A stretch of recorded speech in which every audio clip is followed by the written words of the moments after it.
তারাবির সালাত কত রাকাত পড়া সহিহ সুন্নাহ? তারাবির সালাত নিয়ে সহিপন্থী আলেমদের মধ্যে দুটো মত আছে। আমাদের দেশে যেটা হচ্ছে যে যেমন বুকে হাত বাঁধা, নাভির উপরে হাত বাঁধা, কিংবা নাভির নিচে হাত বাঁধা, আমিন জোরে বলা কিংবা আমিন আস্তে বলা ইত্যাদি, এগুলি কিন্তু সবই সহিহ আলেমদের এক বিষয়ে দুটো বুঝ। এটা জানতে হবে। এই পয়েন্টটা না জানলে তো আপনি মারামারি লাগিয়ে দিবেন। এই একটা পয়েন্ট না জানার কারণে যত হিংসা, বিদ্বেষ, ঝগড়া, মারামারি, হানাহানি। এটা জানে না যে নাভির নিচে হাত বাঁধার মাসালাটি সহিপন্থী আলেমদের, নাভির উপরে হাত বাঁধা এটাও সহিহ আলেমদের, সহিহ আকীদা, সহিহ সুন্নাহ আলেমদের মাসালা। বুকে হাত বাঁধা এটাও সহিহ আকীদা, সহিহ সুন্নাহ আলেমদের মাসালা। আমিন জোরে বলা এটা যেমন সহিহ সুন্নাহ, সহিহ আকীদার উলামাদের মাসালা। আমিন আস্তে বলাও সহিহ আকীদা, সহিহ সুন্নাহ ওয়ালাদেরই মাসালা। একটা বিষয়ে দলিল ভিত্তিক দুটো বুঝ। যেমন সাহাবায়ে কেরাম নবী সাল্লাল্লাহু আলাইহি ওয়াসাল্লাম যখন বললেন আযাব যুদ্ধ থেকে ফেরার পথে, লা ইউসাল্লিয়ান্না আহাদুকুম আল আসরা হাত্তা ইয়াবলুগা বনি কুরাইজা, সহিহ বুখারীর হাদিস। বনি কুরাইজায় না গিয়ে কেউ আসর পড়বে না। ওনারা রওনা হয়ে গেলেন বনি কুরাইজার উদ্দেশ্যে। সাহাবায়ে কেরাম রাস্তার মাঝামাঝি গেলে পরে আসরের টাইম হয়ে গেল।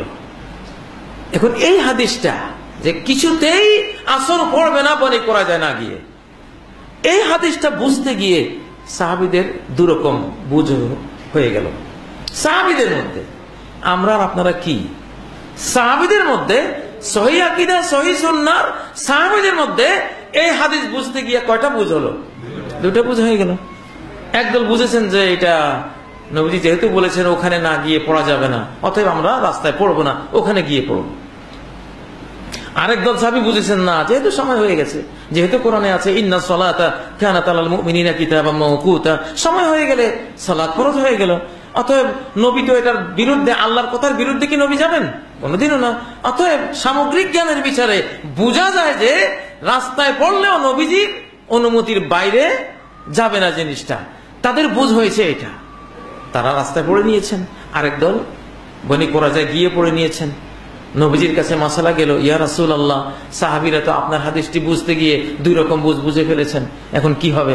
ফালাম ইউআন্নিফ আহাদান মিনহুম, নবীজি কাউকেই কোনো রুক্ষ কথা বললেন না, কাউকে সমালোচনা করলেন না, দুইটাই ভ্যালিড।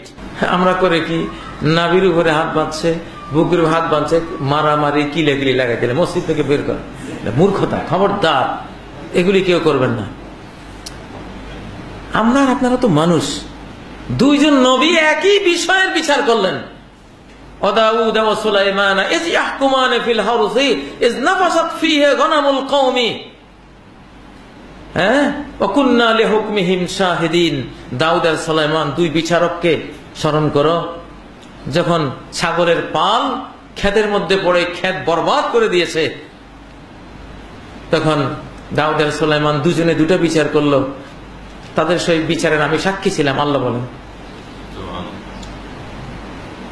আঙ্গুরের খেতে পড়ে ছাগলের পাল ক্ষেতটা মেছাকার করে দিল। দাউদ আলাইহিস সালাম বিচার করলেন, আঙ্গুরের ক্ষেত যেহেতু তোমার ছাগলের পালে খেয়ে শেষ করে দিয়েছে, অতএব তোমার পুরো ছাগলের পালটা আঙ্গুরের ক্ষেতের মালিককে দিয়ে দিতে হবে। তিনি বিচার করলেন। এখন ছাগলের পালের মালিক, যে ভেড়া ছাগলের পালের মালিক, তার মনের মধ্যে অশান্তি যে আমার পুরো পালটা এইভাবে নিয়ে যাবে। তারা গেল সুলাইমান আলাইহিস সালামের কাছে যে আপনি একটু বিচার করেন তো যে এই ঘটনা। তখন সুলাইমান বিচার করলেন যে ছাগলের পাল যার, সে আঙ্গুরের ক্ষেতটিকে, ওই ক্ষেতটিকে মেরামত করতে থাকবে, সংস্কার মানে তাকে সেবা করতে থাকবে। সেবা করতে করতে যেই রাত্রে আঙ্গুরের ক্ষেত সে খেয়ে ফেলেছে, ওই রাত্রে আঙ্গুর গাছগুলো যে পজিশনে ছিল, যেদিন এই পজিশনে আসবে সেদিন ছাগলের পাল সে ফেরত পাবে।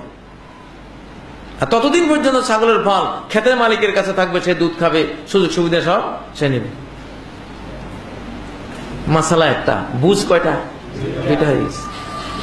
বাংলাদেশে হলে তো আমরা হাতা খিঁচিয়ে মারামারি হানাহানি শুরু করতাম। আল্লাহ কি করলেন, কি বললেন? ফাফাহামনাহা সুলাইমান, সঠিক বিচারটা সুলাইমানকে আমি বুঝালাম। দাউদও চেষ্টা করেছে, ইস্তেহাদি চেষ্টা করেছে, গবেষণা করেছে, ধরতে চেষ্টা করেছে, কিন্তু উনি সঠিকটা ধরতে পারেননি। তাই বলে তার উপরে কোনো ব্লেম নাই, কোনো সমালোচনা নাই, কোনো অভিযোগ নাই, তাকে বাতিলপন্থী বলার কোনো সুযোগ নাই। বরং কি, ওয়াকুল্লান আতাইনা হুকমা ওয়া ইলমা, আমি দাউদকেও বিচার শক্তি দিয়েছি, জ্ঞান দিয়েছি, সুলাইমানকেও বিচার শক্তি দিয়েছি, জ্ঞান দিয়েছি। সুবহানাল্লাহ। আমরা জানি না যে ইমাম আবু হানিফা আহলুস সুন্নাহ ওয়াল জামাতের সদস্য, ইমাম শাফি আহলুস সুন্নাহ ওয়াল জামাতের সদস্য, ইমাম মালিক আহলুস সুন্নাহ ওয়াল জামাতের সদস্য, ইমাম আহমদ ইবনে হাম্বল আহলুস সুন্নাহ ওয়াল জামাতের সদস্য, আহলুল হাদিস যারা তারাও আহলুস সুন্নাহ ওয়াল জামাতের সদস্য। তাহলে আহলুল হাদিসরা একটা জিনিস বুঝেছেন, ইমাম শাফি, আহমদ, হাম্বল, মালিক তারা একটা জিনিস বুঝেছেন, এরা দুই দলেই সহিহপন্থী আলেম। যদি সাহাবীদের মধ্যে একটি হাদিস বুঝতে গিয়ে দুই রকম হতে পারে, তাহলে আমাদের আইম্মাদের মধ্যে, হাদিসপন্থীদের মধ্যে একটা হাদিস বুঝতে গিয়ে দুই রকম বুঝ হবে না কেন? ও দিতে পারে, এটাই মানুষের স্বভাব। এখন দেখুন সৌদি আরবে যান, অধিকাংশ ওলামাদেরকে দেখে আসছি, রুকু থেকে উঠে ওনারা আবার হাত বাঁধেন, রুকু থেকে উঠে হাত বাঁধেন। সহিহপন্থী আলেম তারা, একটা হাদিস বুঝতে তারা এবার বুঝেছেন। আলবানী সহ আর বিশাল গ্রুপ, আমরা সহ, আমরা হাত ছেড়ে দিই। এটা সহিহপন্থী আলেমদের বুঝ। মারামারি করব? দুইটাই ভ্যালিড, দুইটাই ঠিক আছে, দুইটার উপরে আপনি সওয়াব পাবেন। যেটা অ্যাকুরেট 100-100 সঠিকভাবে তারা গ্রহণ করতে পেরেছে মাসালা, তারা পাবে ডাবল সওয়াব, লাহু আজরান। আর যারা ইজতিহাদি ভুল করেছে, বুঝেছে, হাদিসের উপরই তারা আমল করেছে, হাদিসের উপরই তারা আমল করেছে, তারা পাবে কি? এক সওয়াব। একটু ভুল যে হয়েছে তাদের, তারা তো ট্রেনে, ঠিক আছে, ট্রেনে আছে, হয়তো ফার্স্ট ক্লাস টিকিট কাটতে গিয়ে ফার্স্ট ক্লাসের টিকিটটা পায় নাই, থার্ড ক্লাসে গিয়ে বসে আছে। এখন এই ট্রেনটা তো মক্কায় যাবে, ফার্স্ট ক্লাসের যাত্রী যেমন মক্কায় গিয়ে নামতে পারবে, থার্ড ক্লাসে যে বসেছে সেও কোথায় যাবে? সেও তো মক্কায় যাবে। তাহলে পরিণতি তো একই। আপনি যদি ট্রেন আপনার ঠিক থাকে, ট্রেন ঠিক থাকলে ফার্স্ট ক্লাসে বসেন, থার্ড ক্লাসে বসেন, জয়েন্টের উপরে বসেন, ছাদের উপরে গিয়ে বসেন, ট্রেনেই তো আছেন। যতক্ষণ ট্রেনে আছেন ততক্ষণ আপনি মক্কা পৌঁছবেন। সহি আকীদা, সহি সুন্নাহওয়ালারা বাংলাদেশেই তো একদল এখন সৌদি আরবের সাথে রোজা রাখা শুরু করেছে। আমরা কি ওদেরকে গোমরা বলতে পারি? বলবো না। আবহমান কাল থেকে এই পুষ্টাও আছে, সুমু লিরুইয়াতিহি ওয়া আফতিরু লিরুইয়াতিহি, চাঁদ দেখে রোজা রাখো, চাঁদ দেখে রোজা ভাঙো। ওরা বলছে যে কোনো এক জায়গায় দেখলেই তো হয়ে গেল, সৌদি আরব দেখলেই তো হয়ে গেল, অথবা আমরা সৌদি আরবের সাথে চাঁদ দেখে রোজা রাখবো। এই বুঝটা বিরুদ্ধে আপনি তাদেরকে বাতিল বলতে পারবেন না। হ্যাঁ, বলতে পারবেন যে এই বুঝাটা তোমাদের জন্য এটা খাতায় ইজতিহাদি, বুঝের ভুল। তোমাদের শুদ্ধ বুঝ হলো সাওমুকুম ইয়াওমা তাসুমুন। নবীজি বলেছেন তোমাদের কমিউনিটি, তোমাদের সমাজের লোকেরা যেদিন সিয়াম পালন করবে সেদিন তোমরা সিয়াম পালন করবা। একই কমিউনিটি, একই সমাজ, একই এলাকার মানুষ এক একজন এক একদিন ঈদ করবে, এক একজন এক একদিন রমজান শুরু করবে। একজনের আজকে রমজান শেষ, আরেকজনের আজকে রমজান শেষ না। একজনে ঈদ করতেছে, আরেকজন রোজা মুখে অনাহারে। এই যে একটা গন্ডগোল, খবরদার এই গন্ডগোল করো না। এই জন্য তোমার ওই বুঝটা বুঝতেই পারো, কিন্তু একই কমিউনিটিতে এটা করাটা তোমার জন্য খাতায় ইজতিহাদি। তোমার বুঝগত ভুল, বুঝগত ভুল। তুমি হাদিসের উপরে আমল করতে চেষ্টা করেছো, কিন্তু এই বুঝটা তোমার আসলে ঠিক না। তাই বলে তুমি গোমরা না, তুমি বাতিল না, তুমি বেদাতি না, তুমি একটা সহি হাদিসের উপরে একটা বুঝের অবকাশও আছে, তুমি আমল করেছো। যদি এই একটা পয়েন্ট মনে রাখেন যে ছোটখাটো বিষয় নিয়ে এখানে হাত বাঁধা, এখানে হাত বাঁধা, আমিন জোরে বলা, আস্তে বলা, রফি আদান করা না করা, এই বিষয়গুলি হ্যাঁ আর না দুইটাই সহিহ আকীদা সহিহ সুন্নাহর ওলামাদেরই দুই ধরনের বুঝ। এই একটা কথা যদি মনে রাখেন তাহলে আর কোনো গন্ডগোল নেই।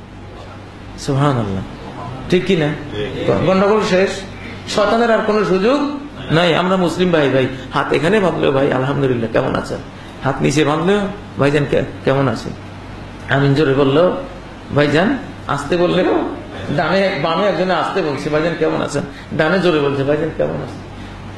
একই হাদিসের কি সুন্দর দুইটা বুঝ, কি বৈচিত্র্য।